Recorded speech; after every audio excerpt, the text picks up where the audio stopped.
Hello, everyone. This is Claudia Salguero again, and I'm very, very happy and honored to be here today, as this is the second roundtable called One with Nature, One Together, Teachings from Around the World. These conversations will be the inspiration of the concept of the Wisdom Mural that we will create together as a community.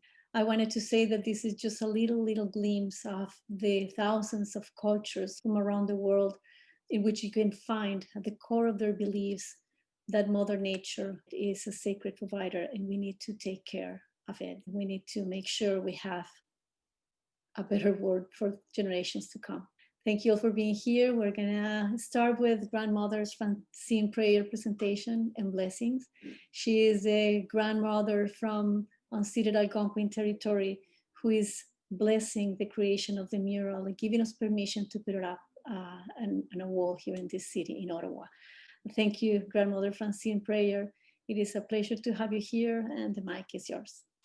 Thank you. So I'm really happy to see you all again today.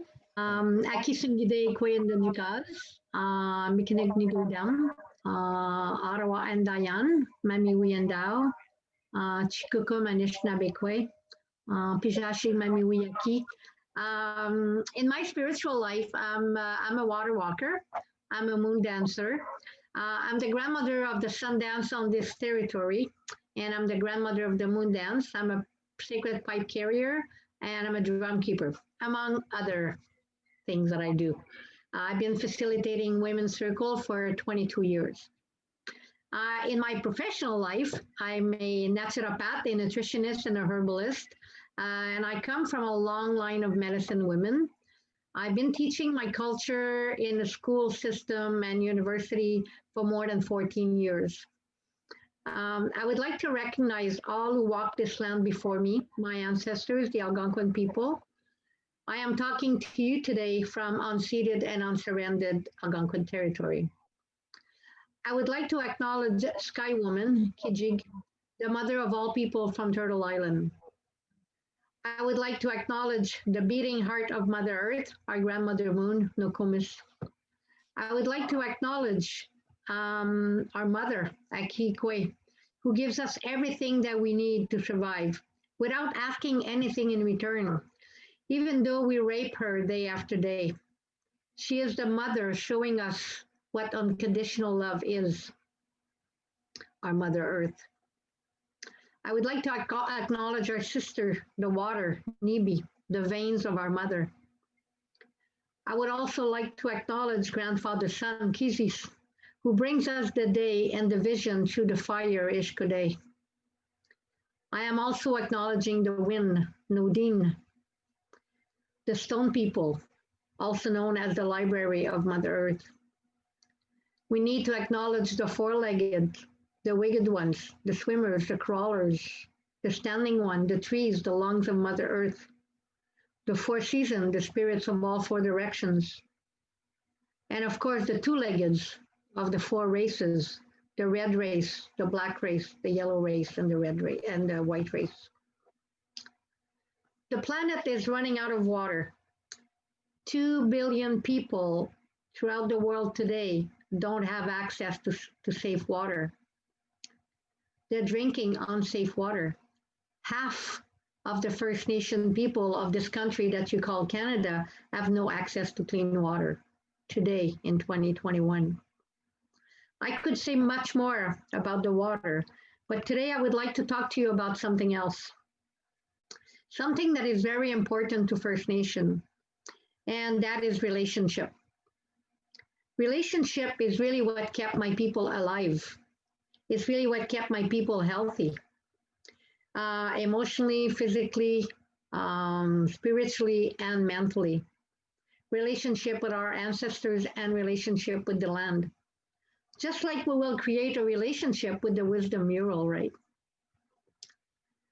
Within our medicine wheel, the wheel of life, we begin in the eastern door, where we deal with our emotions, the door when the sun rises, the door where we create a relationship with our mother, Mother Earth, the door where we create relationship with our first medicine, the maple water, We also create a relationship with the bird that flies the highest and brings all of our messages to Sky Woman, the eagle. The eastern door is where we are born, where everything comes to life, the door of the spring. We find our first most important medicine in that door, which is tobacco. Then we move to the southern door, the door of the fire, the high sun at noon, the summer door. The spirit of the southern door invites us to create a relationship with the first berry, the strawberry. The strawberry is the fruit of reconciliation. We also create a relationship with our second most important medicine, and that is cedar. Cedar has so many properties, it's got healing properties that I could not even name all. It's impossible. Within my people, that medicine is picked always by women. It's a women's medicine. And we use it for dealing with emotions, cleansing, protection. So we are now entering the western door, the spirit of the water. Water is a birthright. Water is our heritage, and water is the heritage of the generations to come. When we walk for water, we create a very strong relationship. We create that bond, that very strong bond with her. She talks to us. Water as memory. Water is alive. As women, we are one with Grandmother Moon, Mother Earth, and the water, and the women. We are one and the same. So the western door also gives us the bear medicine. It's the door for harvesting, creating a very strong relationship with the food that we eat, the food that we grow, the food that we buy, but it's important to have that relationship. It's also the door of gratitude. We exit through that door when we move on to the spirit world. In the northern door, we have the spirit of the wind, the spirit that whispers in our ear, that brings us all about the messages that Mother Earth wants us to hear.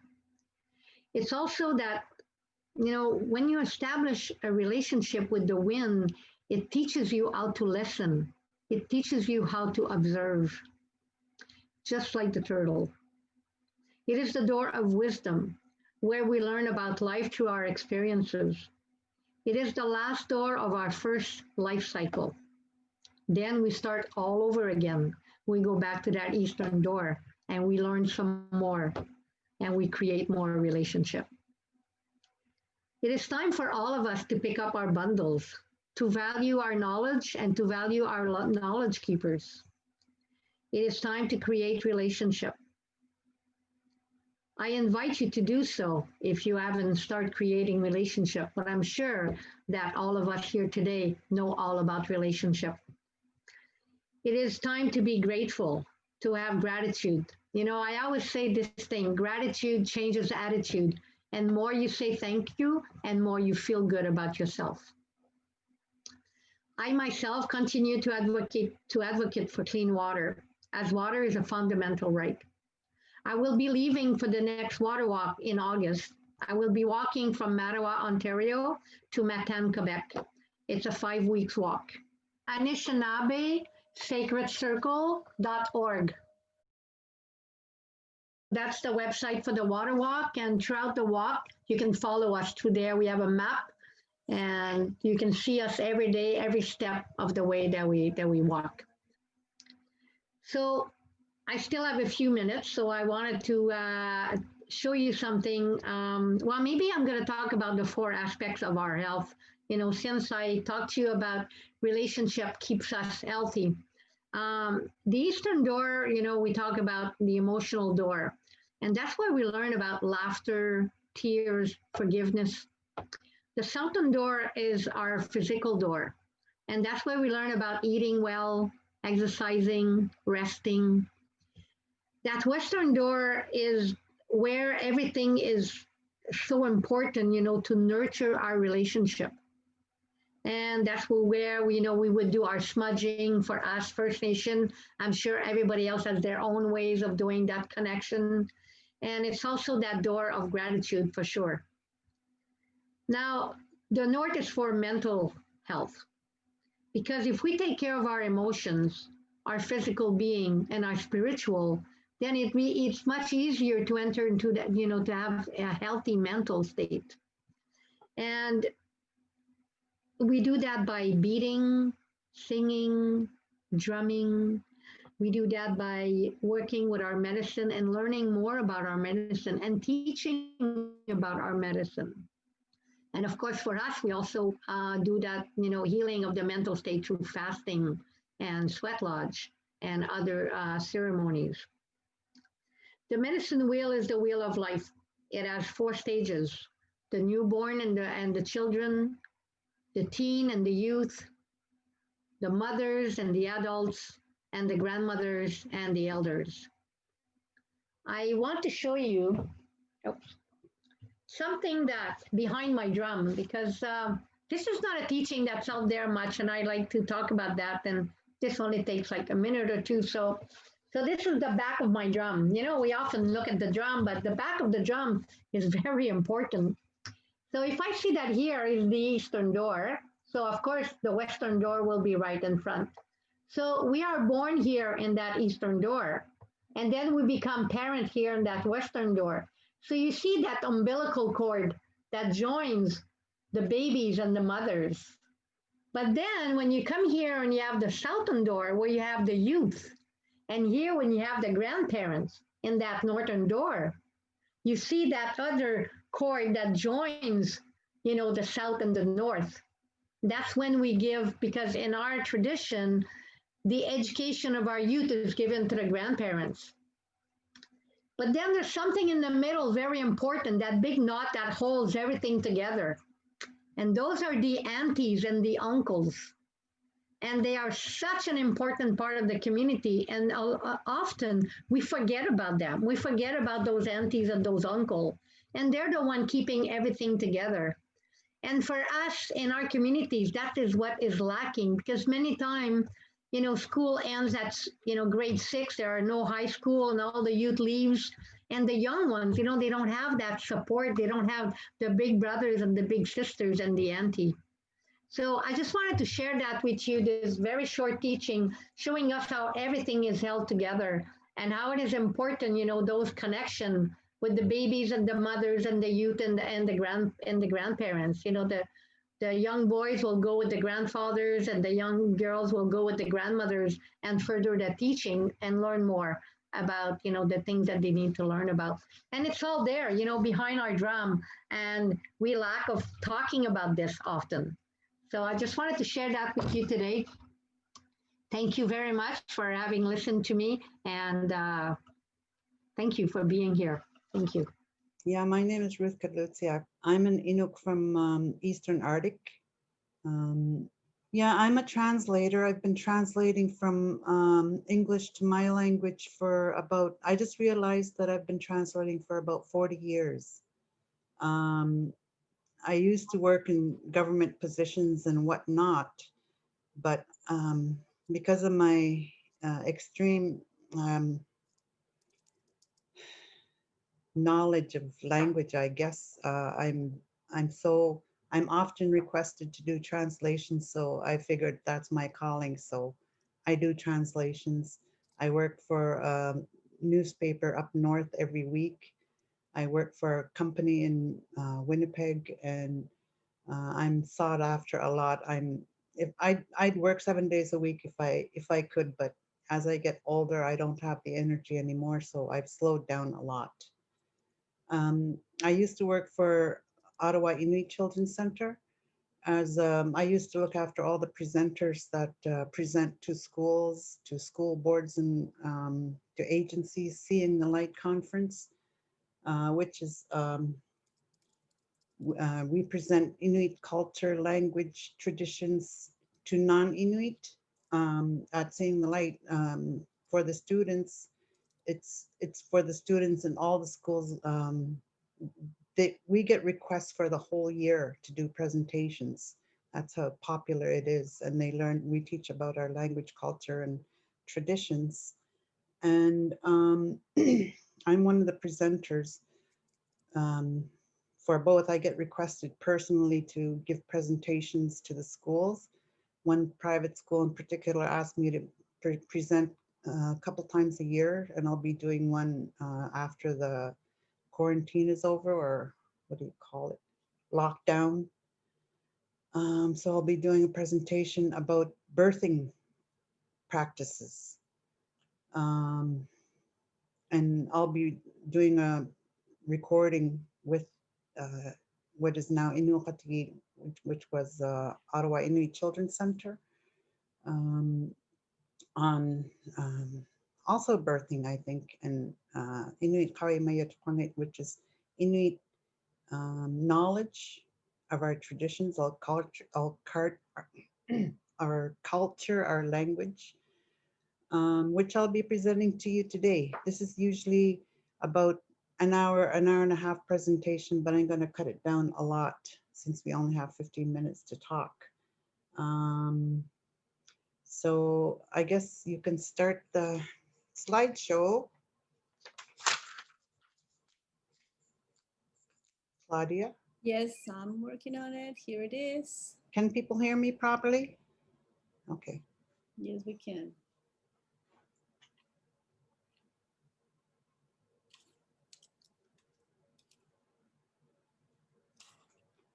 So in short, most people can't say Inuit Kawimayatuqangit principles. So we call it IQ principles.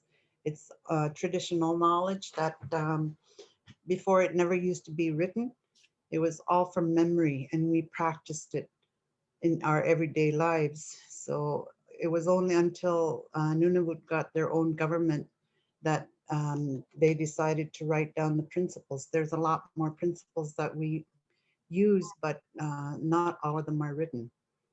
So I'm an Inuk, or otherwise, some people would know me as an Eskimo. I personally don't like to be called Eskimo because it means raw meat eater. Yes, I do eat raw meat, but that's not all I am. I'm a human being. So Inuit means people. As a single person, Inuk is one person. Two people is Inuk, and more than two people is Inuit. So don't call me Inuit. Don't call us Inuit people, because that you're saying people. Yeah. Okay, next slide. Okay, so the IQ principles are 8 guiding principles that Inuit use. That, like, we've known it from birth. It was, like I said, it was never written before, but it was developed based on Inuit knowledge and wisdom that was passed on from generation to generation. Traditionally, it was not structured. Like I said, we didn't have a writing system before the white man came. So everything was from memory. It was passed down from generation to generation, and it was a part of our everyday living. Next. So, Inuqatigiitiana, which means respecting others, relationships, and caring for people. These guiding principles are all tied into each other. So it ties into everything, like protecting our environment. So it connects to everything. We show a lot of respect, and that strengthens relationships within the community. When people stop connecting to their culture, it weakens the relationship of people. So when elders see that a couple is having problems, they'll step in and get the couples to talk to each other, and to talk about what they're going through, what their strengths and weaknesses are.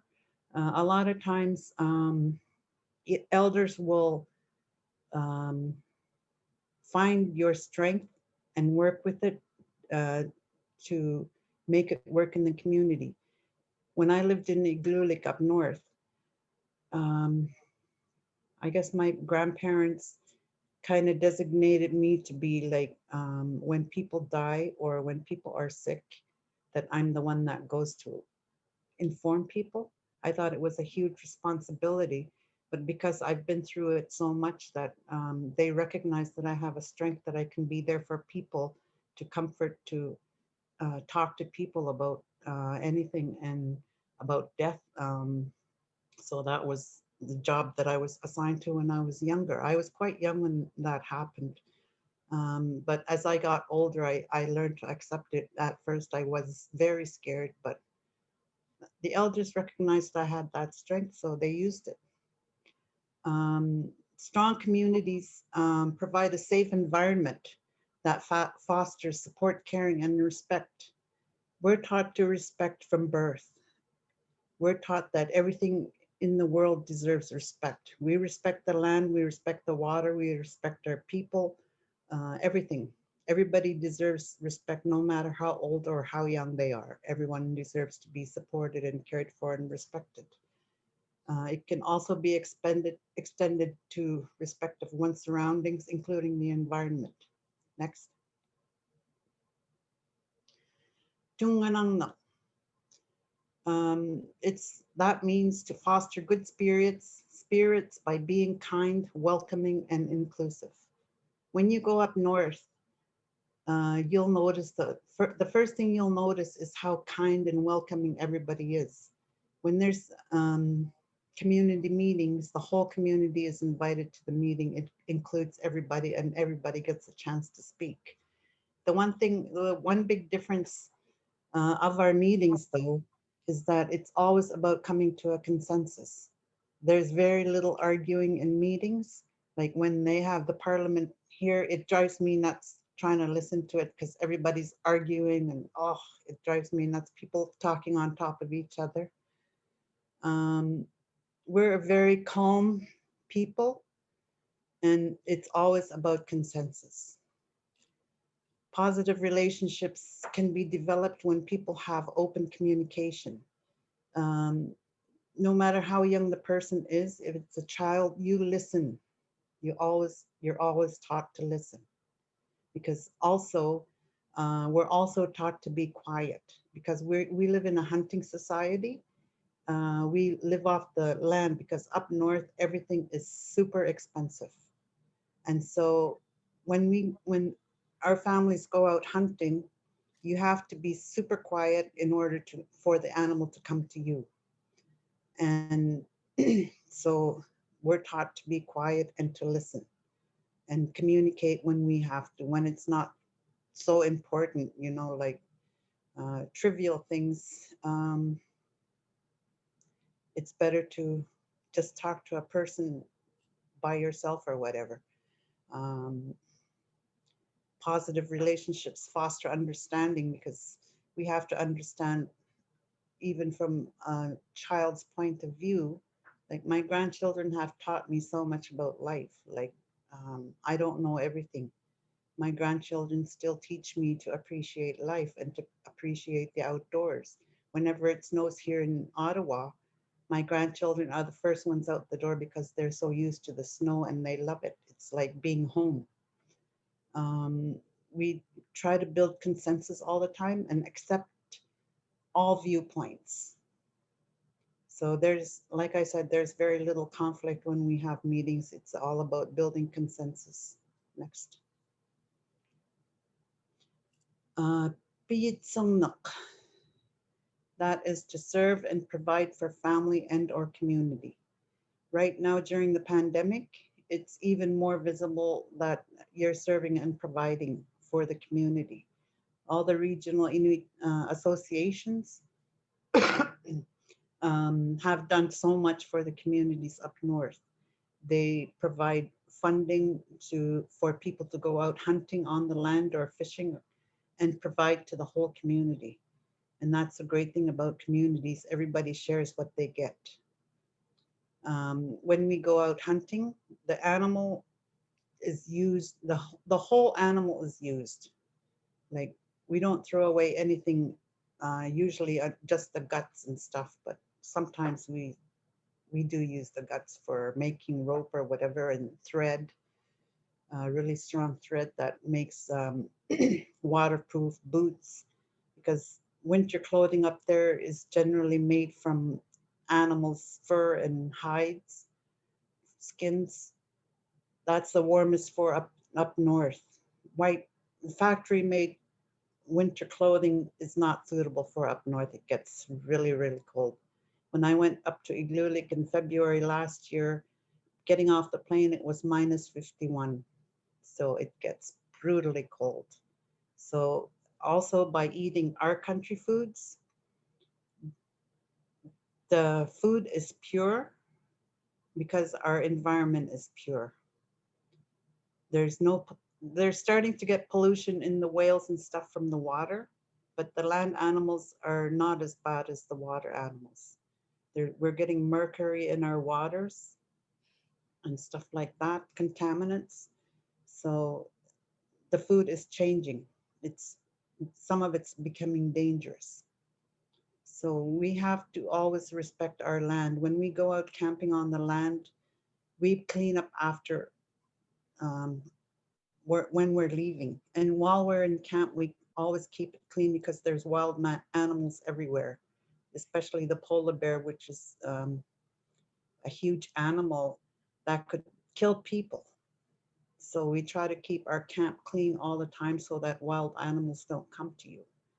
Um, so that's some of the ways we look after our environment. We keep it clean. We serve others for the common good.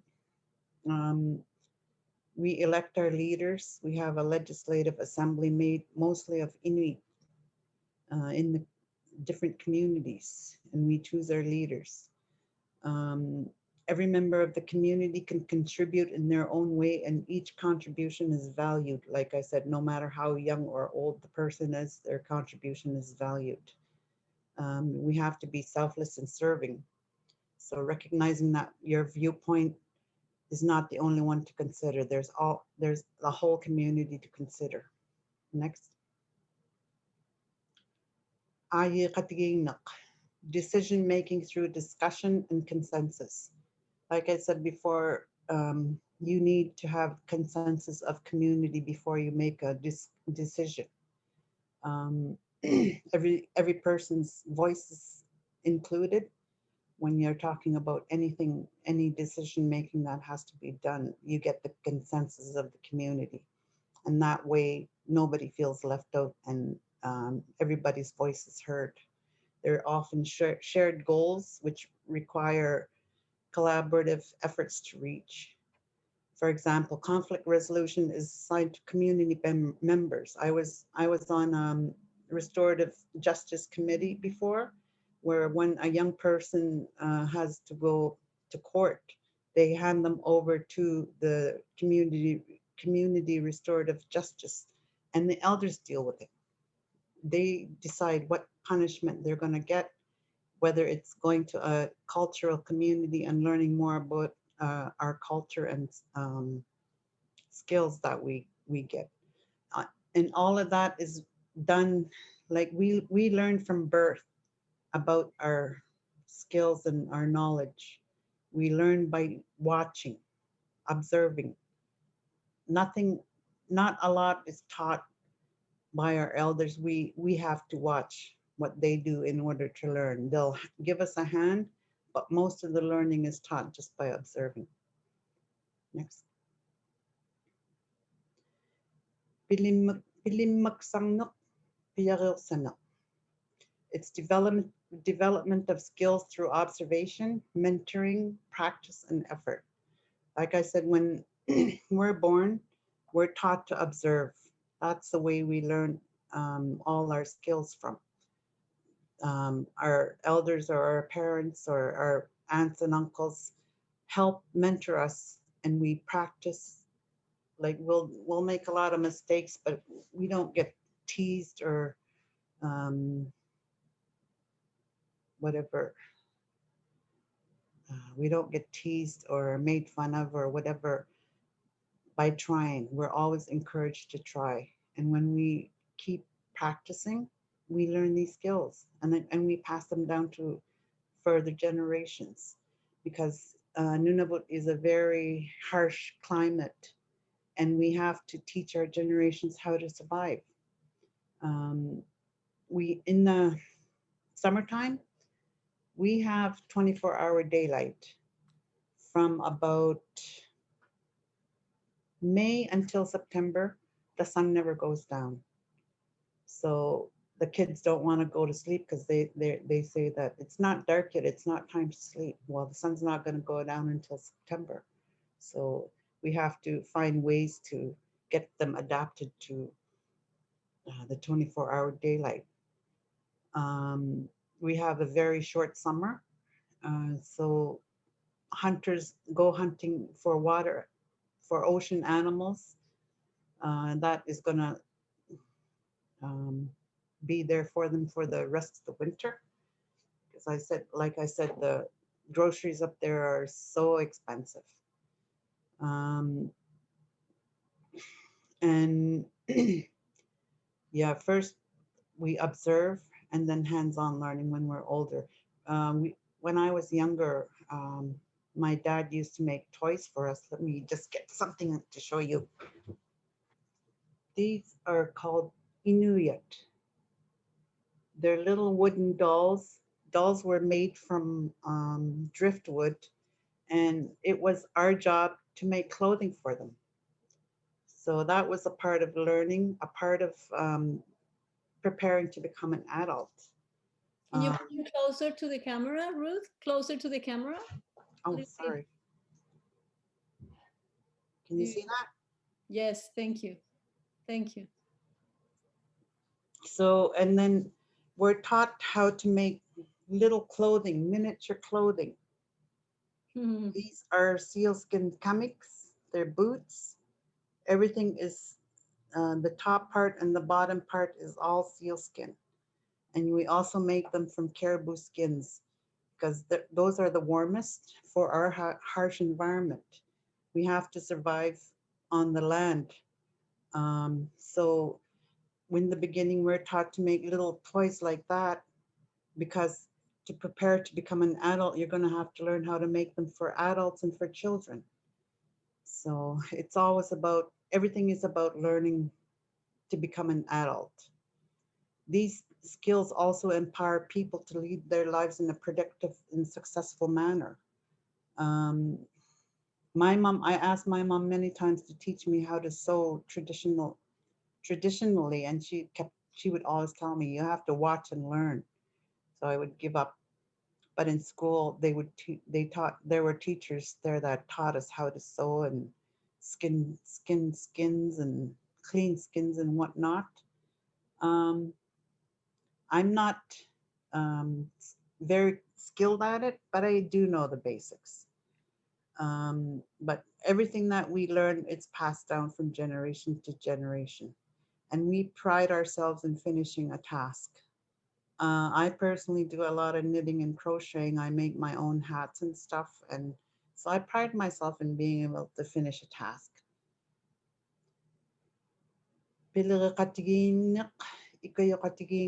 Working together for our common cause. Like everything we do in our everyday lives, it's always about working together for our common cause, whether it's a better community, brighter futures to help with restorative justice or whatnot. It's important that individuals and people are working together for a common cause. And it develops strong community relationships and consensus building for decision making and problem solving. I come from a family of politicians, so I used to find it really boring to be in meetings. But as I get older, I'm learning, well, yeah, maybe I have something to contribute. It's doing things together that make you a stronger community. And when you teach about the environment, you're taught to respect the environment and the animals around you. When um, you, for example, when someone shoots a seal, a hunter will melt snow in their mouth and put it in the seal's mouth because they don't want the seal to be hungry in the afterlife. That's the kind of traditions we have. We always help and support each other. Next. Okay, not being innovative and resourceful. So we always do things to, because everything is so expensive up there, we have to find ways to um, make something and be resourceful, keeping things simple, finding common ground and finding solutions. Next. This is about environment, respect and care for the land, animals, and the environment. Like I said before, the relationship between Inuit and the land is a very strong one. We have to be very respectful of the environment. We respect our animals. We don't hunt them excessively to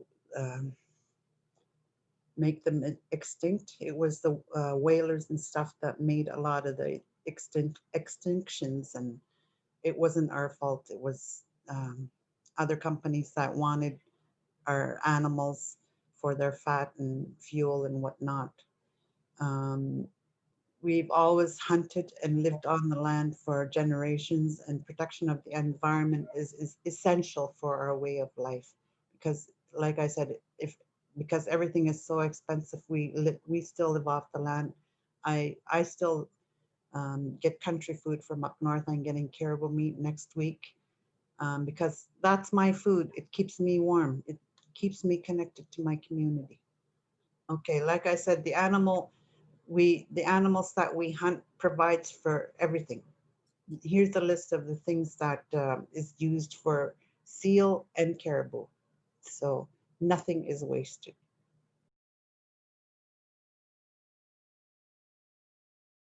Thank you. The next speaker is from Iraq, and I'm really happy to introduce you, Mowafak Alrasam.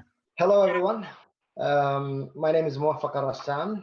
In my culture, we are always avoiding talking about ourselves because that will encourage us to develop an ego. So we always avoid that. So I'll make it short. I'm an artist. This is why I'm joining this group.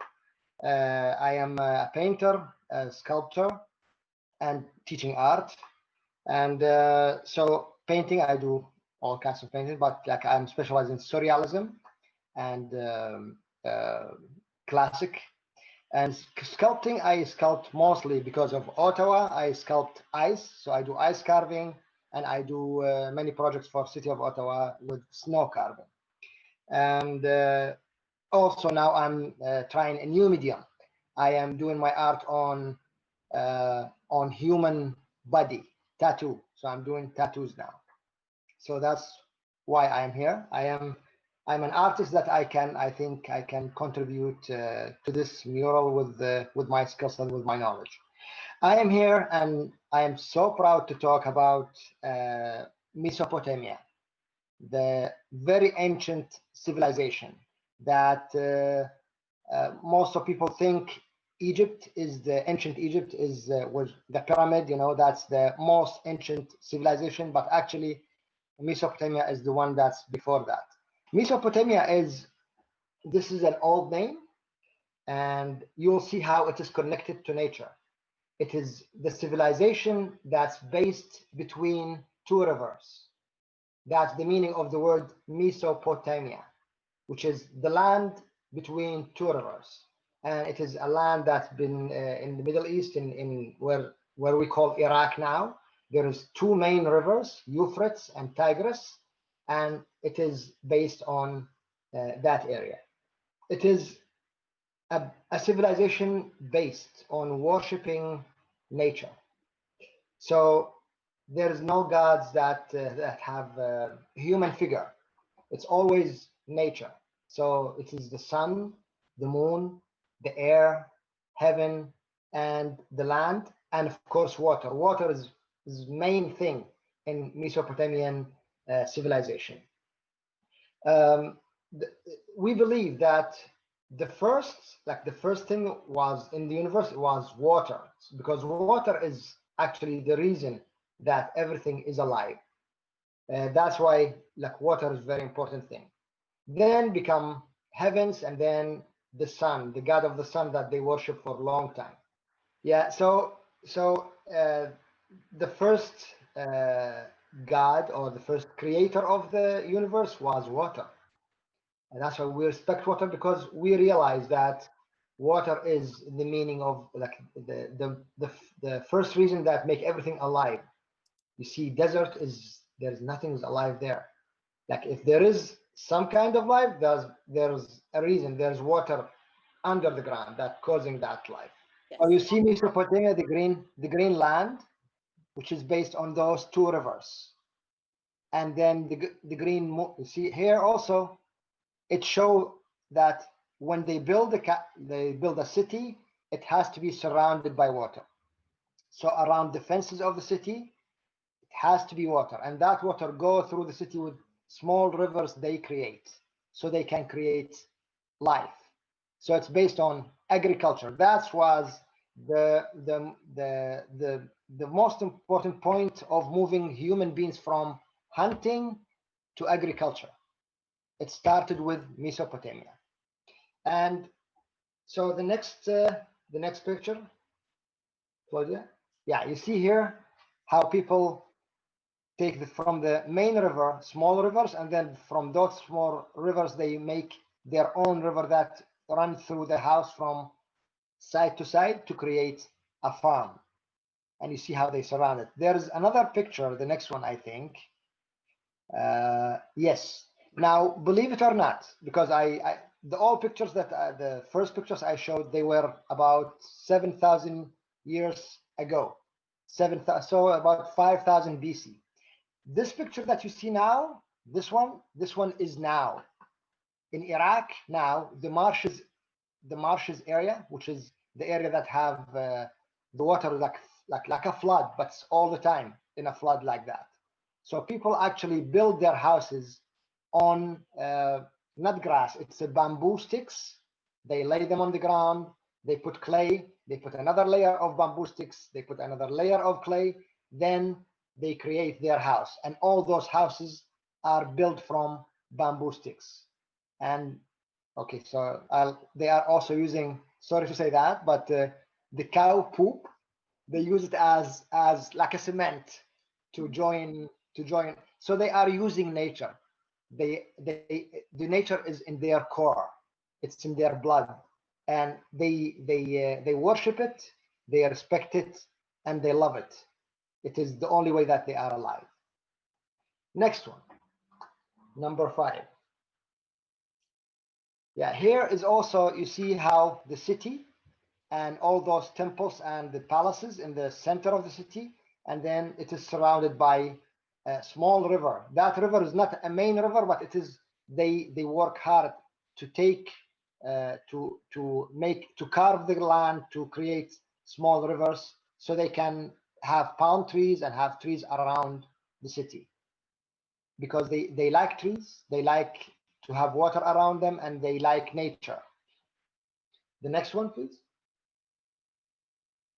So this one here, it is, you see, it is very damaged because it is like a clay sculpture that's from 4000 BC. This showing the centerpiece, which is the sun.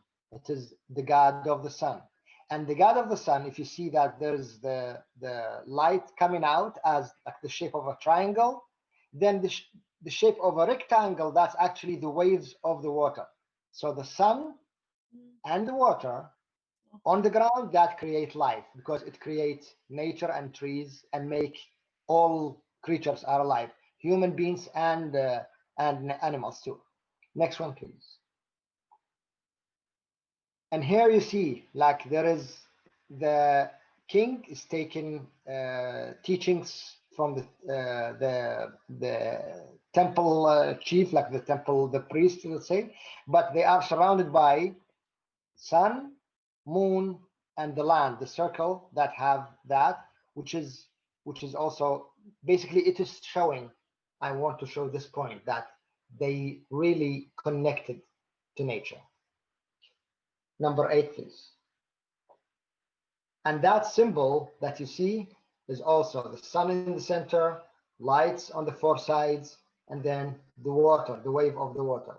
That symbol, they carry it wherever, even they were carrying it like how we carry a watch, you know, when you wear a watch, they were having that symbol, and they have the watch the same way that we are wearing it in the 20th century, or like in 2 centuries ago. So they were carrying it all the time, because that's a blessing from their gods, which is basically is the nature. Number 9, please. Now here you see their influence on the Greek mythology.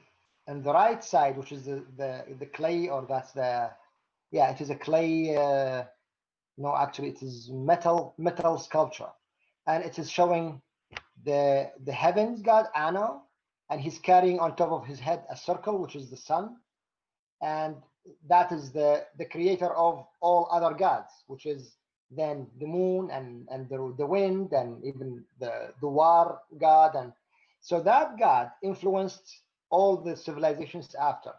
The picture on the left is the mythology. It is Zeus, and Zeus also, like that god, also carrying life, and he's also carrying the sun on top of his head. Next one, please. I am showing pictures because pictures show you for like as a proof how these people are connected to nature. That's what makes this mural that Claudia is suggesting is very important. We have to go back. We all have to go back to the old way to show respect to nature, because it is our mother. It is the creator of life. So we have to really respect it. We have to stop hurting it and abusing it. We have to start show respect. It is not a call to change beliefs. It's a call to waken up and respect our nature.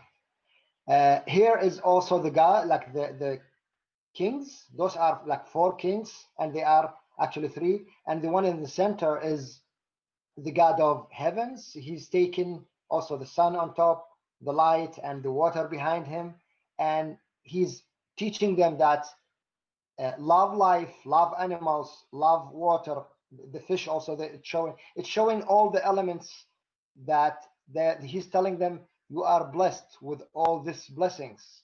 Please respect them. The next one, please. Here it shows the importance of animals, how human beings have to respect animals, have to nurture them, because with the animals they create a community. And you can see below there is a river. Always there is water, and the symbol of water is always in every piece of art they show. Next one, please. This one is very important. This sculpture is exactly 3,500 BC, before Jesus Christ. This is showing the connection between nature and human being. You can see it's a lion, and the lion is representing the nature when it is angry, and how it is overlapping the human life. That like if we are endangering nature, nature will be upset, will take revenge, will tell us how strong it is. They couldn't show a flood they could show it, for example, in a relief, but in a 3D sculpting, they have to resemble nature in a figure. So they chose a huge animal, a huge lion, and we call it this one the Babylonian lion. And that lion represents nature, how it is stronger than human being. It is a reminder to us that you have to respect nature. You have to use it with respect, with ease, and with not abusing that nature. The next one, please. Yeah, that's another picture, more clear to the lion of Babylon. And the next one. Yeah, and this one also showing a lion that actually, you see, human beings are afraid of the punishment. They are showing here that if we abuse it, it could hurt us. It could actually finish the life, which means reminder to human being, don't take it for granted. Next one, please. After showing those strong images, this an image of one of the gods. He is called Nergal. Nergal is half human and half lion. Unfortunately, this is the war god. That's when human beings actually take nature and use it against each other. Next one, please. Here is when they show that this is from London Museum, and you see the size of a human being, comparing to this, which is the guard of the temple. The guard of the temple is also using nature. Only the head is a human being, but the rest is body of a lion, legs of a bull, wings of an eagle. So you can see they are showing that we have no power. Like we cannot have any power over this great creatures that created not by us. They acknowledge that we are not superior. We are just little parts of nature. And this is also another picture to show they are guarding the door of the temple. Every temple, every royal palace, every important house, a big house for any citizen, they have to put those two guards. They are the guards of they can bless and protect the house and the temple, which is also those creatures that are made of nature. Only the face is a human face. Yeah, that's also showing it more clear. Like I want you all to, because with the sculpture, maybe because it's destroyed, it is not showing it as strong. So you can see the body is a lion. The legs are mixed of lion and a bull, decorated with lots of symbols from the Mesopotamian civilization, the wing of an eagle, and the head of a human being, of a man. I added that to show you the elegance of art there. And you see the blue color. Blue is the sky and the water. They surrounded by it, so they respect it, and they show the elegance of that. Next one, please. And this is the horse. It's like the horse that's used by the sky. That horse was like the minotaur that we have it in some civilizations, but it is been always sent from heavens to deliver a message to human beings. So that's why they put it on the head of the pillars of the temples. And here the worshippers, people who are worshipping. Mesopotamian civilization is a worshipping civilization. It's very religious, but it is religious toward nature. So they worship nature. They are very devoted to that, and they respect it very much. Here is it's like the equal to Zeus, which is Ano. That is the god.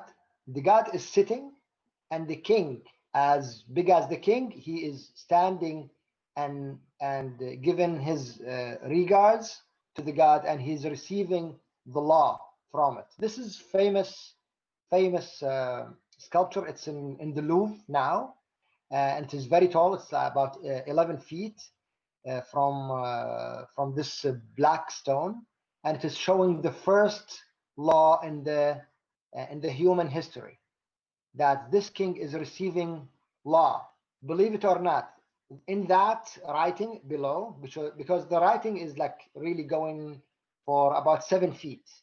This part, the sculpt part, is really on the top, which is very small part, but all the rest of this sculpting is writing 873 laws to organize the life between the rights, your right to the land, your right to animals, your the marriage rights, the marriage law, the divorce law, how people communicate with each other, how merchants can sell with the restrictions that they cannot take advantage of people.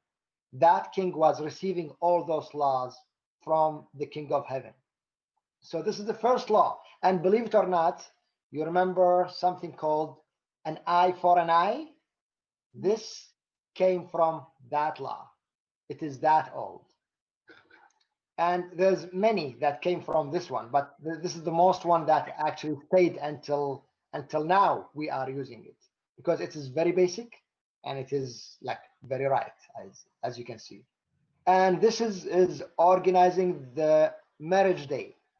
The marriage day that all men that are ready, are in the right age to be married, they are meeting the women that are ready to be married also, and then they like they say the woman and like her name, and she will pick the man from them, because they will say, I am that, I am this, and so that they were organizing community and society in a way that respects all human beings, especially like women.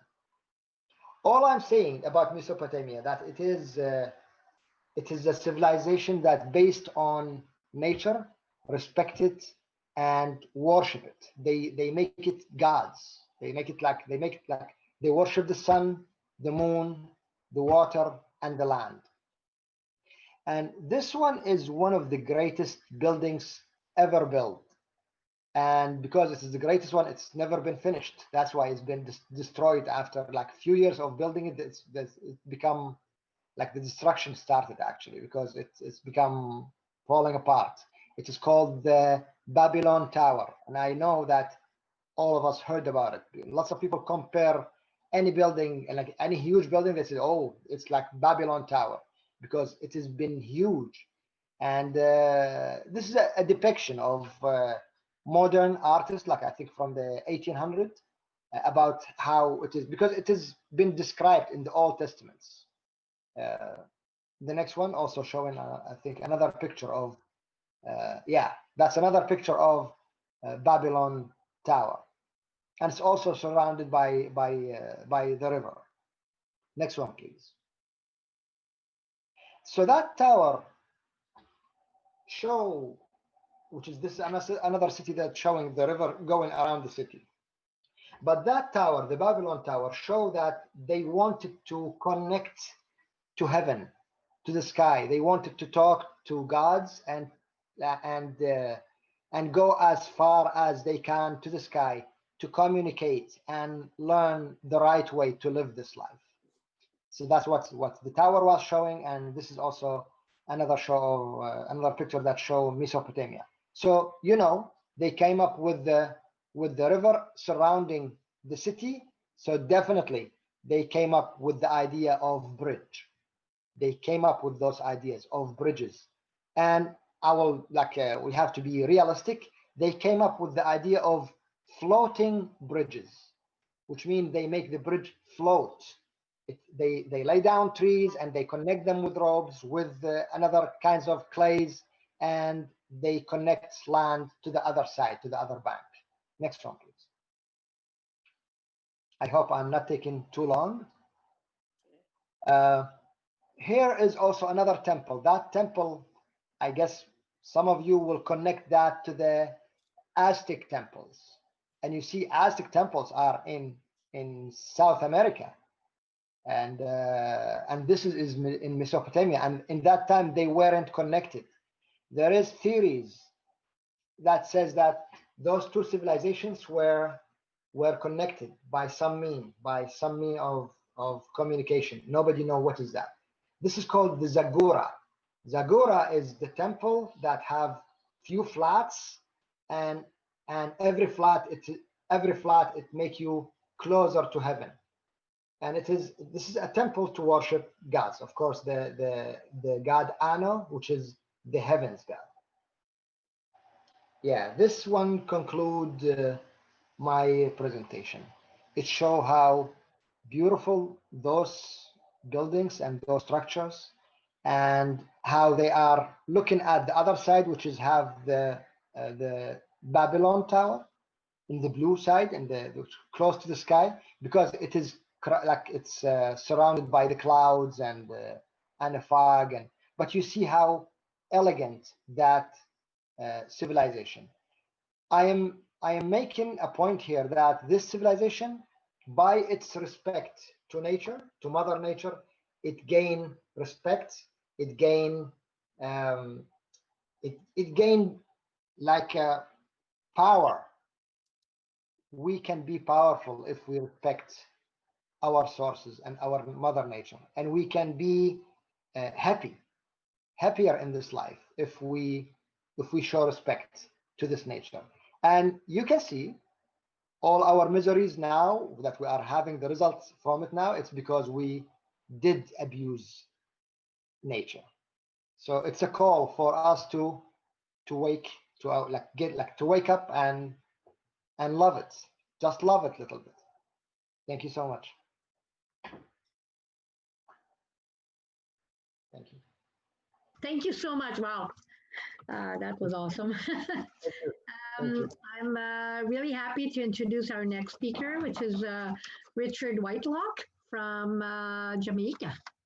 Good day and to everyone who is participating. And I'm from Jamaica. I immigrated to Canada 40 years ago.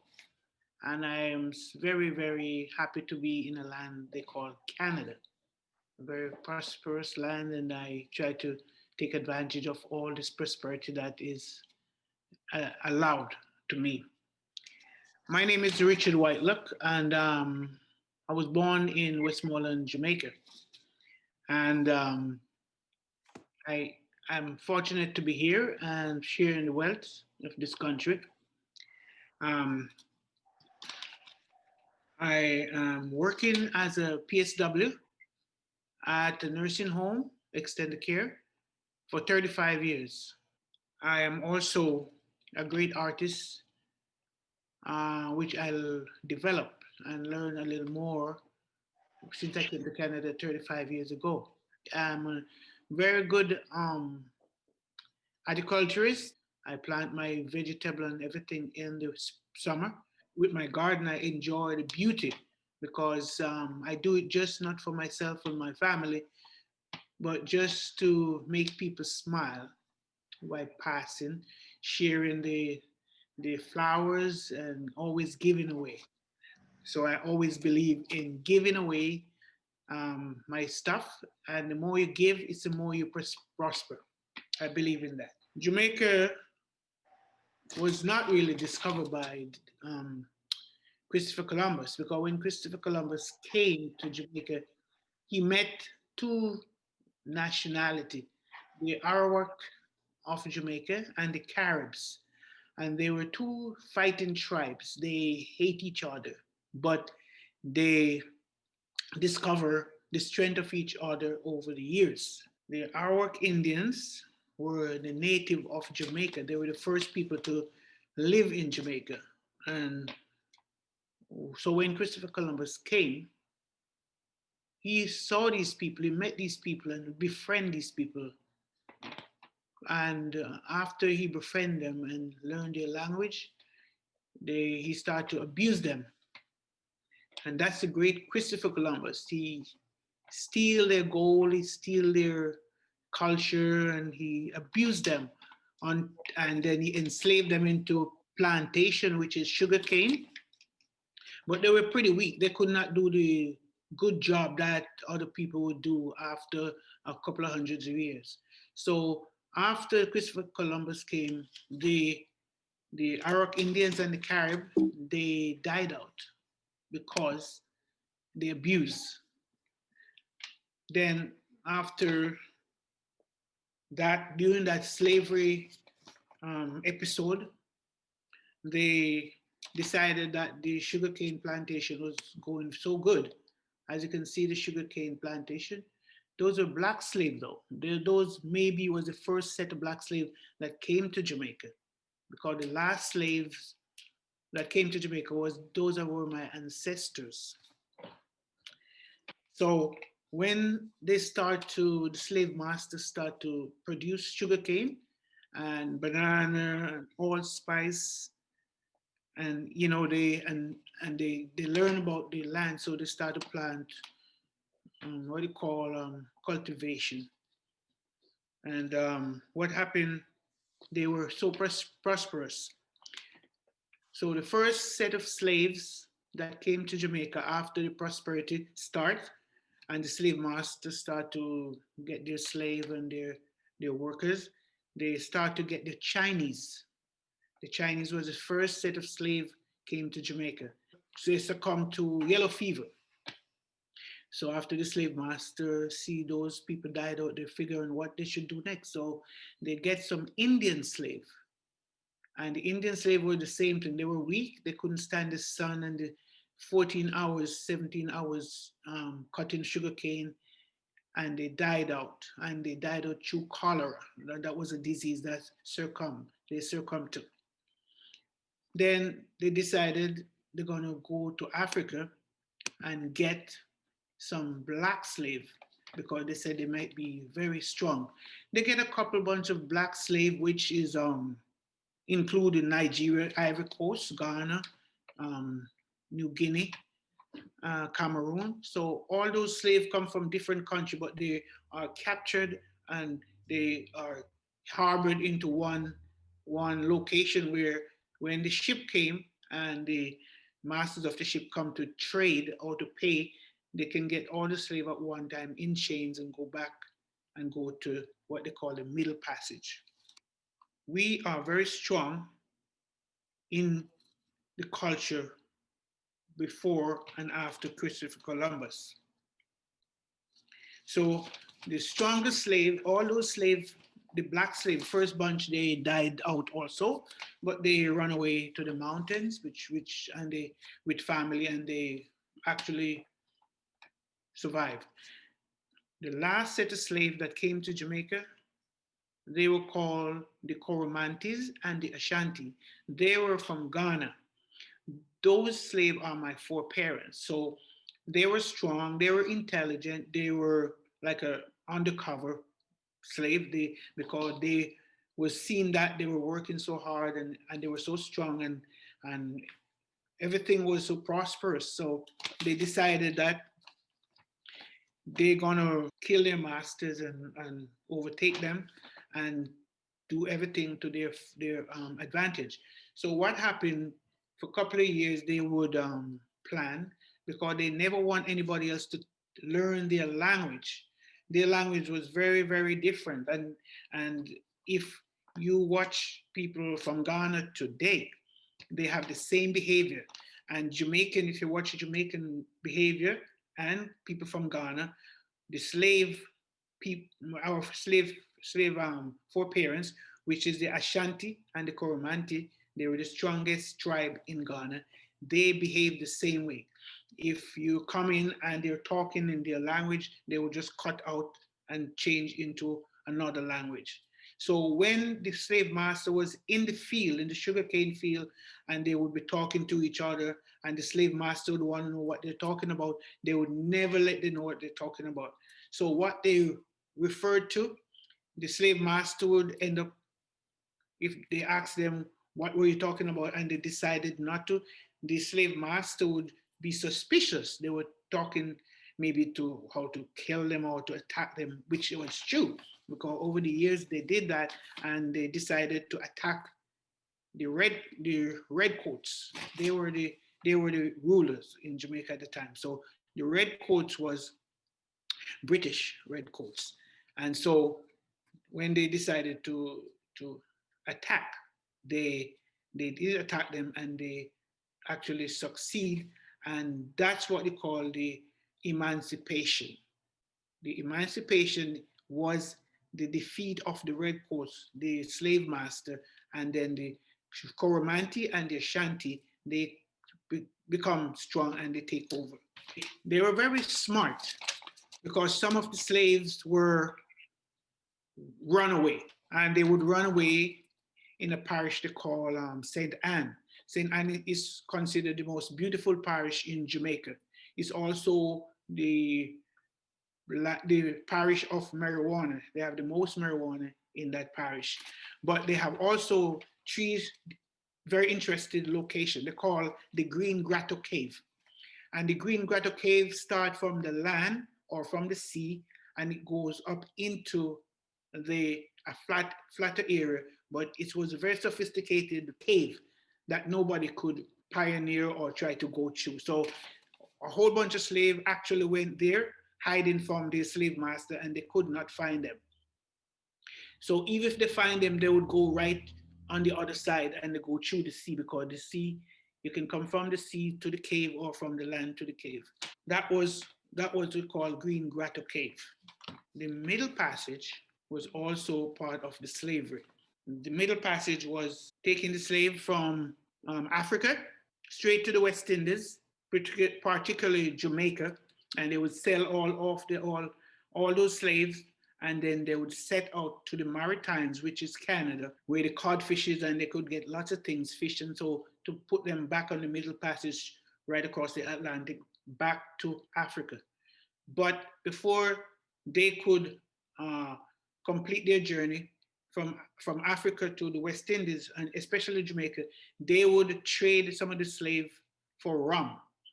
And they would get rum and yam and different particulars to go straight up to the Canada, Maritimes, and get codfish, which, you know, codfish can be stored for 2, 3, 4 years without being spoiled. And that's why Jamaicans are very interested in codfish, because it's from slavery days and we get the interest of eating those kind of fish. And then when they get the codfish and the yam and the potato, they would end up going back across the Atlantic to do the slave trade center, which is West Africa. And then from West Africa, they would know when they come, and then all of those traders would go and collect hundreds of slaves, put them there, pack up the ship, and then go. But there was a famous slave woman they call Nanny, a freedom fighter. I do not know if she was born in Africa or she was born in Jamaica, or she was born on the ship. Nanny was a very intelligent slave, very intelligent person, and she led a rebellion of slaves back to the land, close to the mountain and to the sea. So they went up to a mountain, and the mountain is called the Maroon Mountain. And she would be fighting. She was like a rebel, but she was, again, very, very intelligent. She could actually beat several men, you know. So because of her intelligence and her wisdom and how she lead a rebellion successfully, I think they make a town they call Maroon Town. And now, because she was so good and famous and intelligent, she is part of the monetary photograph of the Jamaican currency, which is the Jamaican dollar. She also learned the part of the land that they went. It was one of the most fertile part of Jamaica. It's called Maroon Town. And Maroon Town is a great, it's a very great interest and a story about how they live. They're almost like the Canadian Inuit. They live off the land successfully. They make their own law. They police their own people. And so up till today, this town is called Maroon Town. It is known for its own police. And it's very, very cultural, and they are very strong as a community, even though we're living in a modern era. But because of how the land and the town was developed by Nanny, it's still run like that. It's no change, actually. It's still cultural. Okay, Jamaica is a very beautiful country, which everybody knows, with a population presently 2.2 million people. When I left to come to Canada, Jamaica was about 1.2 million people. That's 40 years ago. Now it's over 2.2 million people. We passed through a lot of political hurdles, but we were very successful, and we were blessed because we were educated. That's a country that was colonized, was never, the colonial master never interested in educate the native or the people who they colonized. Jamaica was lucky and was fortunate to be very educated, and the masters did educate us. That's why we could read and write, and we're fluently English. Our second language would be Patois. Patois is a language of broken English and Spanish. Our second language, first language is English, second language is Spanish. And that's what you learn in school. And the third language is the broken English, which is called Patois. We are very fortunate to have very nice athletes from Jamaica. We are very famous for that. But our national game is cricket, which we inherited from the British through the slavery. When the slave was they have emancipated, they create a lot of things to let them happy to celebrate on a certain day. And one of the most important games that the slave enjoy was the maypole. It's a pole that's made from bamboo and with over 14 or 15 players. As you can see, you have to learn from you're small to be a master of the maypole.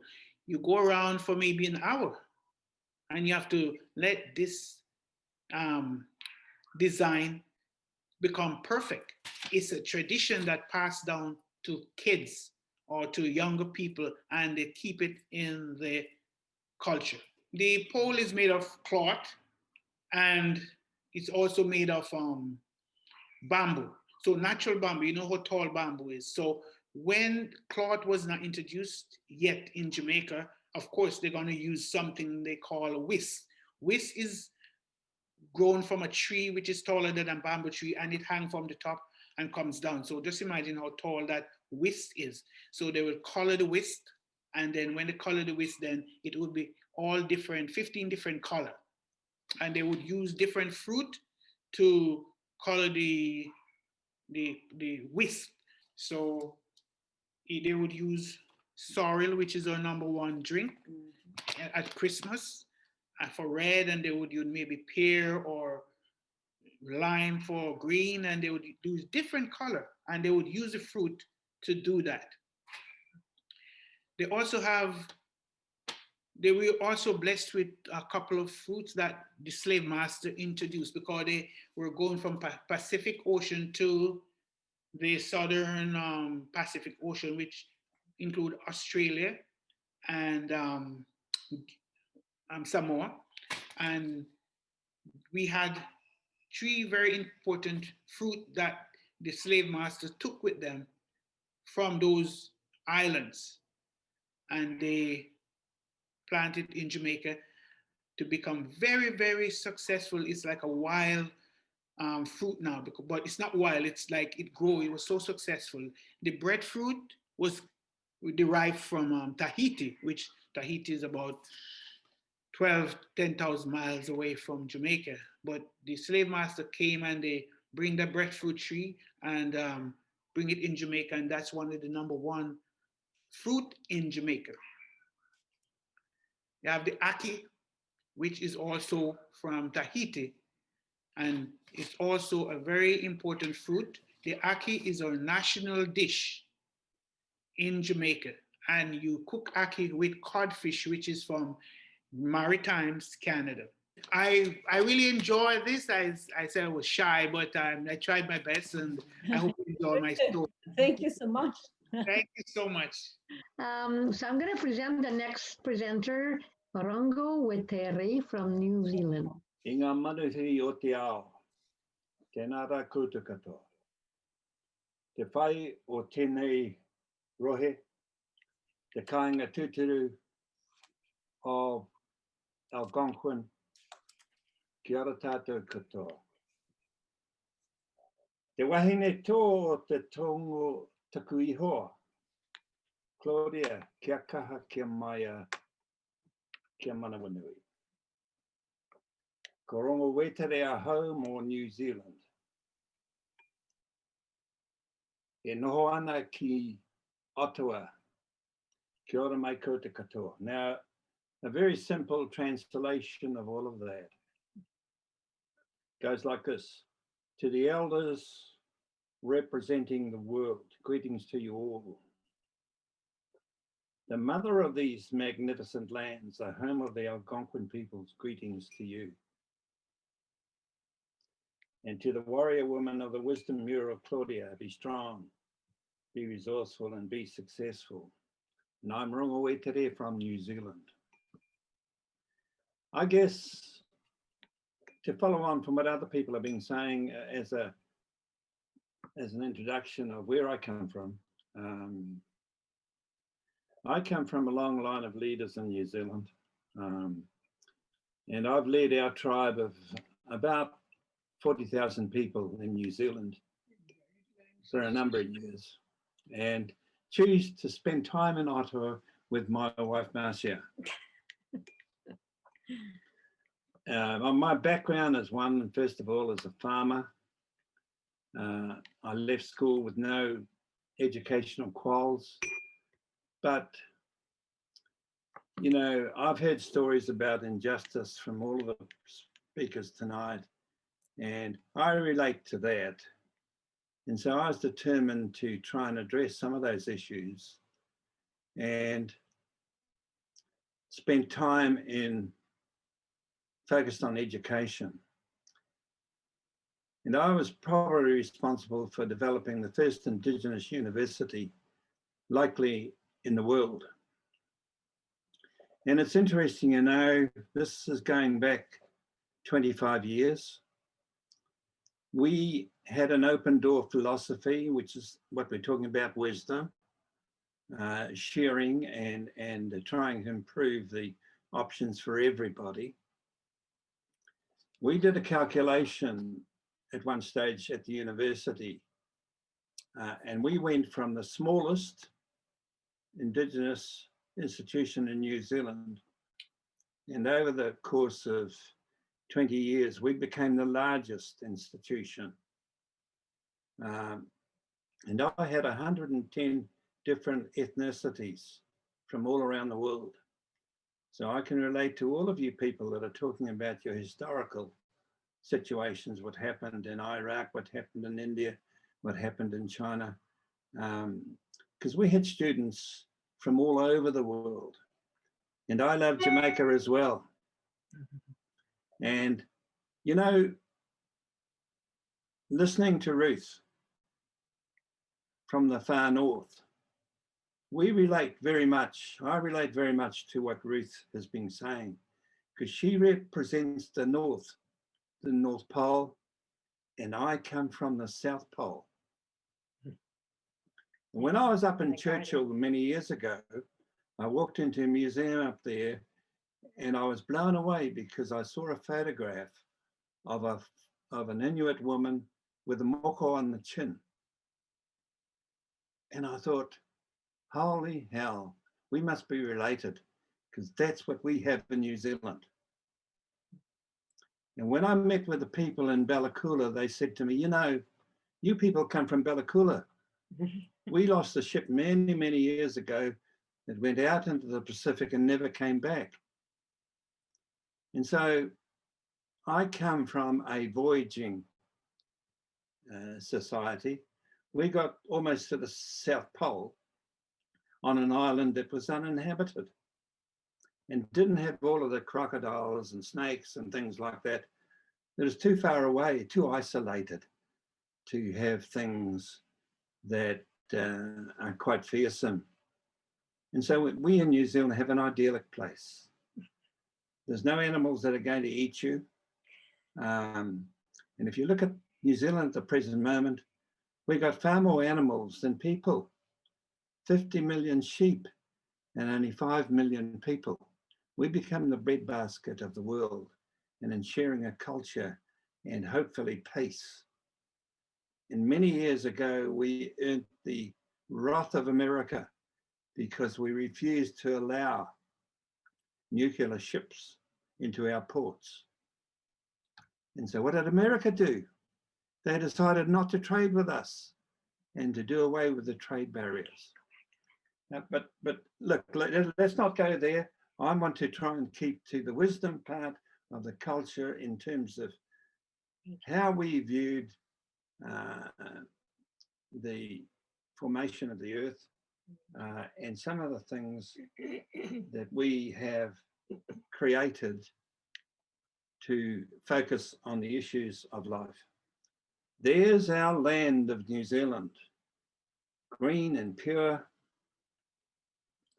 The Maori name for Indigenous peoples is tangata whenua. So when we refer to people Indigenous in Indigenous lands, we call them tangata whenua. And like most Indigenous peoples, Maori have a unique relationship to our natural world. We view ourselves as part of the natural world, the people, the land, the sea, the forest, and all living creatures, and are members of the fauna or family. And when we talk about the origins and the mythology of where we come from, we trace our beginnings back to Te Kore, when there was total darkness. There was no life and only the potential of life.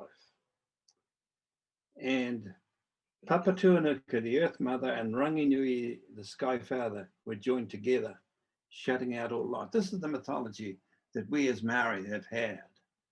And then their son decided he wanted to see light and pushed them apart. So Papatuanuku became the Earth Mother. Ranginui became the Earth Father. There was Sky light Father. in between. Sky Father. Right? Sky Father. The Sky Father. I've got a prodder here on the side saying, keep on track. Keep on track. Speak loud. And then we have, we talk about the climatic things that operate in the world, and we have Tawhiti Matia, one of the suns, which is god of the winds. We have Tongaroa, another sun, who's god of the seas. And we have Tane Mahuta, god of the forests. And these were the offspring of Ranginui and the whenua Mother Earth. Through the generations, Maori have had strong spiritual bonds to the land that provides unity, identity, and things that really sustain us as a people. And it is important that we protect these lands from erosion, deforestation, and inappropriate land use. And I think that's a concern that everybody has. It's a concern that is right here today. We regard land, soil, and water as tonga treasures. We see ourselves as kaitiaki. Kaitiaki is guardians of these tonga that provide unity and identity to us as a people. Kaitiaki are the spiritual guardians that are manifested in plants and animal life that protect our whole existence in this world. Kaitiakitanga is the term we use for our responsibility to look after the earth that we have inherited. And that we must look at conservation and preservation of our ecosystems and maintain the beauty of what you see in front of you on the screen. Maori perceive and recreate the world around us through symbols that represent our kaupapa, or philosophy of life. And we see ourselves as one with the land and our symbols. And so Claudia is going to show some of the symbols and tonga in which we try to encompass those ideals. And so we see the shores of Aotearoa. There's the kōrero symbol, which is the fern root, which is showing ready to grow and expand. So that's what it looks like before it opens in the sun and becomes a beautiful fern. That's a slide which shows new beginnings, the beginning of life, and the symbolizing of hope. That is Hei Mato, the fishhook. That represents prosperity, abundance, health, and good luck charm for safe travel over water and land. And so you see, that's what Maori used as the fishhook that they went fishing with to sustain themselves.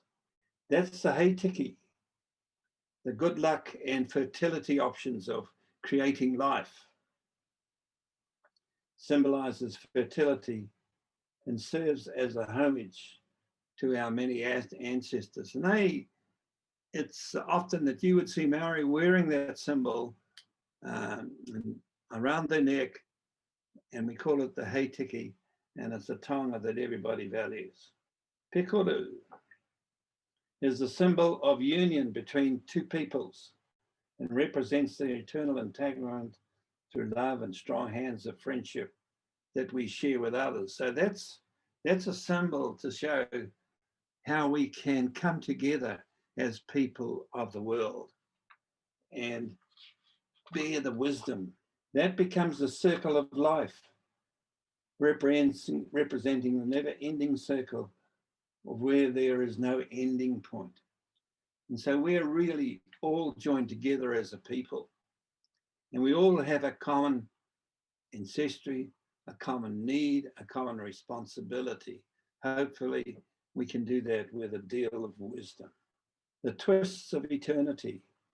Closed loop and three knots represents the eternal crisscrossing paths of life, and as such, the unions of cultures and people from around the world, loyalty and friendship, a symbol of peoples of various communities around the world. And just like we've got on this panel here this afternoon, that becomes the spiritual power.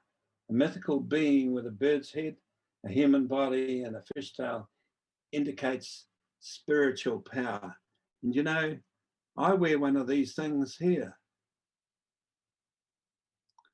It's a manaya in greenstone that you'll find most Maoris in New Zealand and non-Maoris wear symbols like this.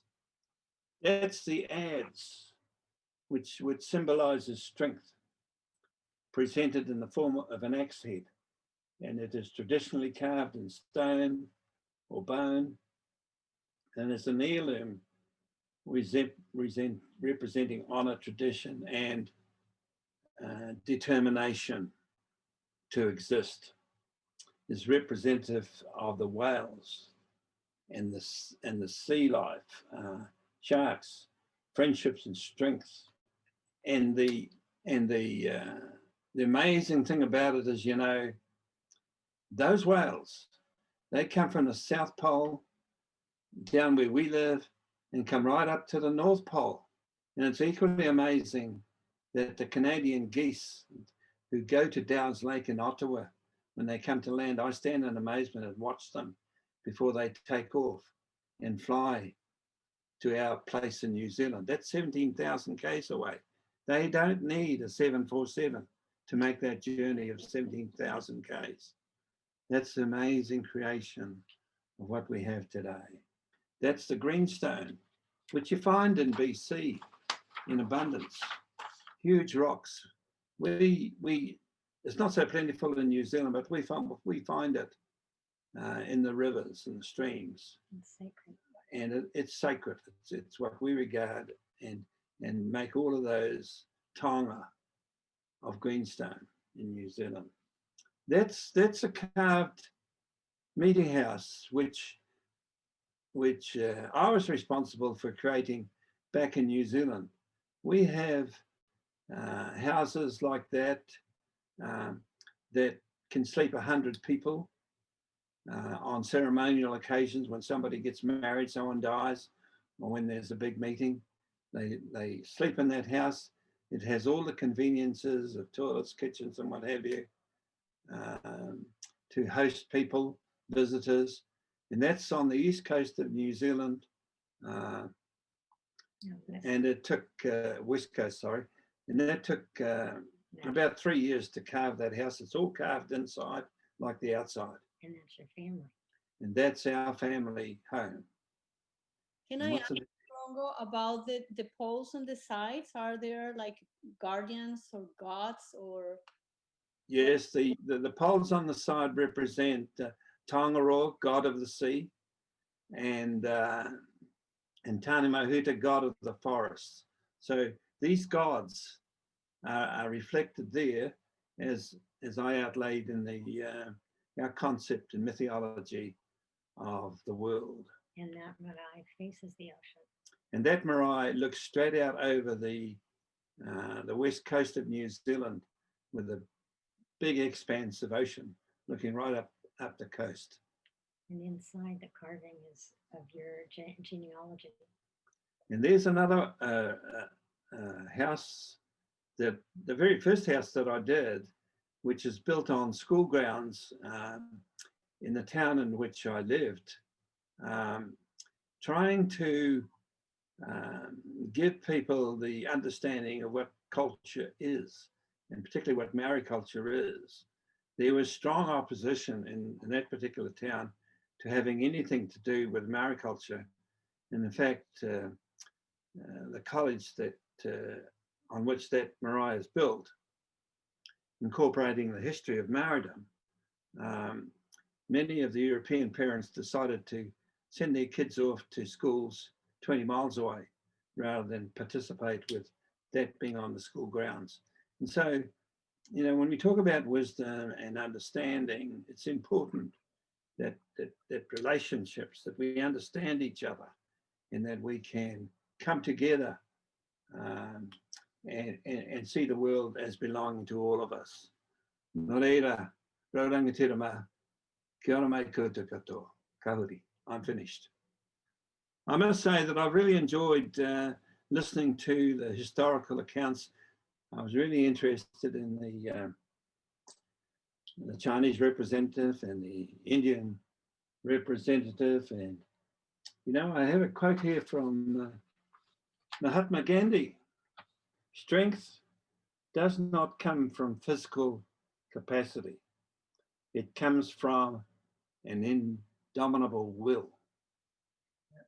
That should be hopefully incorporated in this mural that we're going to see in Ottawa. Kia ora tātou. I'm very happy to listen to your wonderful presentation from the Maori culture. I'm a student of Maori, all cultures, and I have read into your culture a lot. And in New Zealand, the harmonious relationship between the colonial power and the Maoris and the leadership that they have shown to bring harmony into the communities is wonderful. It is unparalleled. It's nowhere else in the world that we see that kind of coming together and living harmoniously. And your relationship with the whales is something legendary. I've been a very keen student, and if we cannot live with nature in harmony, then we will be the losers, and we will make many others also losers, and that will be a tragedy. Yes, I was fascinated with the and I know for Mesopotamian from Mowafak, because I've done some research on that in the past, and wow, I never came up with anything that you said today. It was amazing. It's I've always been fascinated by that, and so thank you.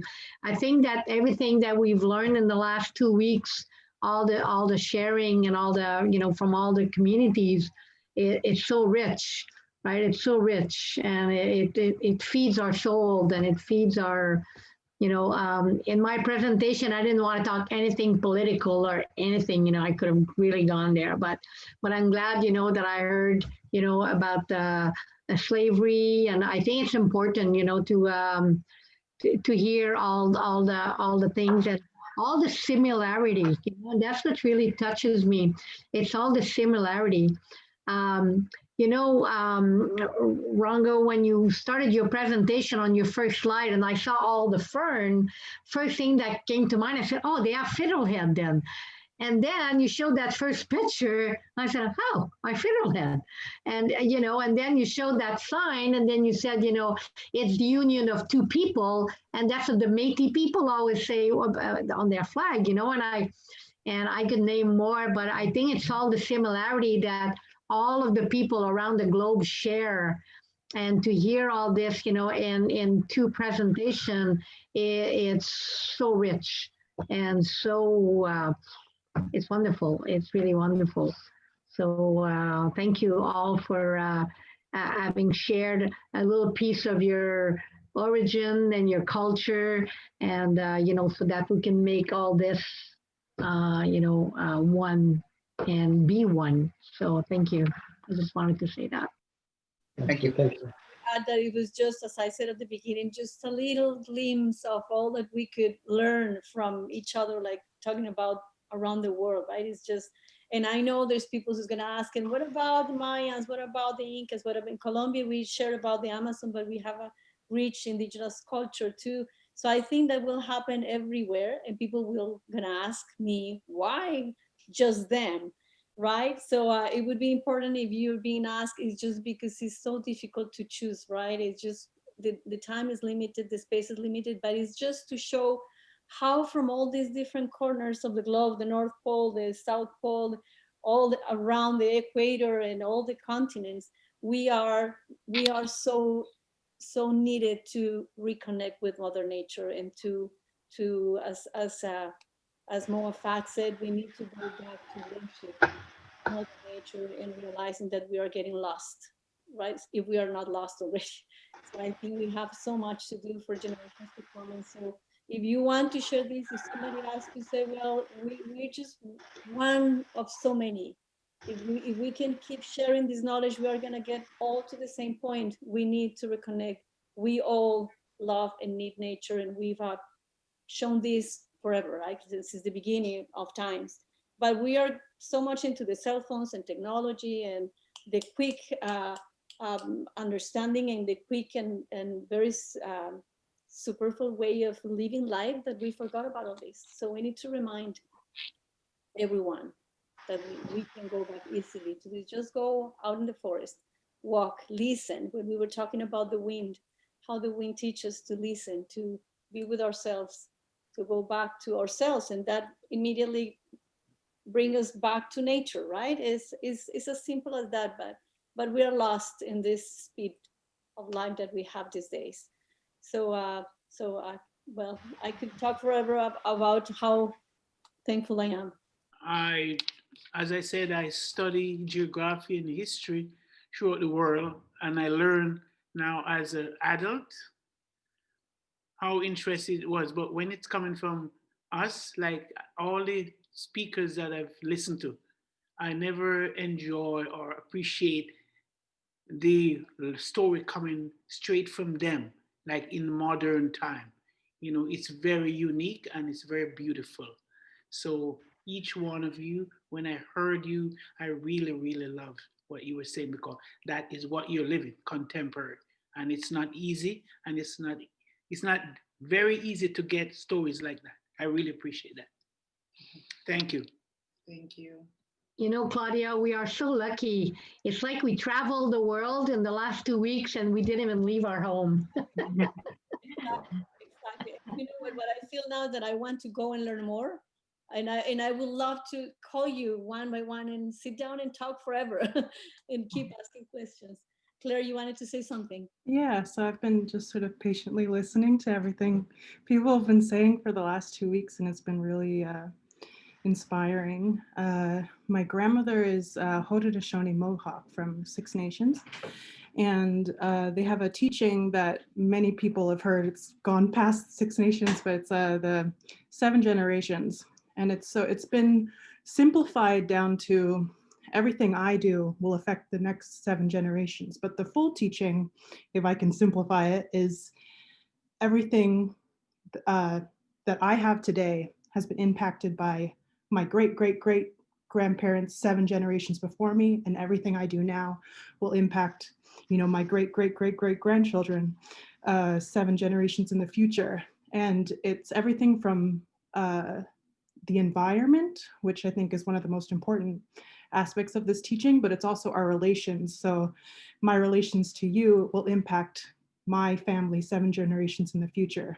and your family 7 generations in the future. So I'm very honored and thankful to hear from all of you. So beautiful to hear, Claire. Thanks to Said that well. Somebody else? I really appreciate all these teachings that we're getting here. My grandchildren are getting tired of being quiet. It's okay. But I've really enjoyed it. They've been showing their faces here and there. I've had to shut the screen off because they keep coming, but they're always interested in everything. So they say learn. hi to all of them. Say hi to all of them from all over the world. Yes. Yeah. Let Laura, us come. see them. Yeah, come. Yeah. Let's see them. Over the world, exactly. This is amazing. Ah. Hi. How cute. You have That's a my youngest Oh, grandchild. She's 3 years old, and she'll have a little brother or sister in April. Ah. Wonderful. Wonderful. Oh, wow. Vivian, I want to say that, well, I look very, very pale, but I have in my blood all kinds of blood, right? And the music to me is so important. We talk about the drums, and when I'm a musician too, right? And we were talking with Viviana about the drums and about, she wanted to, this would be another conversation about how women communicate with the drums in Africa, right? And how powerful this is all over the world, the drums. And I have African blood in my veins too, right? And Spaniards and Indigenous. And so if we could share all that together, it would be so rich, as you were saying. But I myself, I'm such a mix that I feel I have a little bit of everyone here, right? Because this goes in the genes, and we all belong together. And this is just one piece. We are all one, and that's all about it. Is one with nature, one together, and this is just exactly what it means.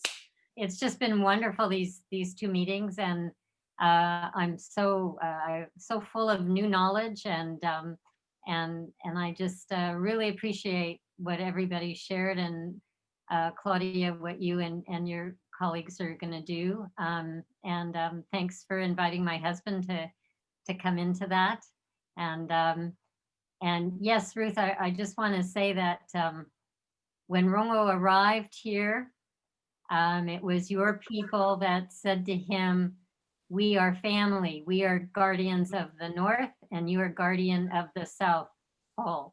And we were talking about that today, you know. And then there's all of you in between. So yes, it's thank you so much. Yeah. And I'm from, he mentioned Bella Kula. I am part of the New Hawk Nation, and so and also the Jewish nation. So tribal, all which way, yeah. So. And to finish, sorry, I interrupted. Claudia, I would like to say something. It was a wonderful experience knowing all the things that I heard. And what I realized is that we are really interconnected. Even if we go to 20 years ago and we go back to yesterday, we are all coming from the main place, from the same place. And what I found interesting about India, I found interesting what is happening in Jamaica, Iraq, also today with New Zealand. One thing that I found is that you in New Zealand, you are doing a great work respecting the environment. And the result of that, you have a reward. You are the country that are best dealing with the pandemic. That's because you take care of the environment, you respect nature, and you are getting a reward because of that. And the connection that you people have with the nature. You are respecting the nature, so the nature is rewarding you.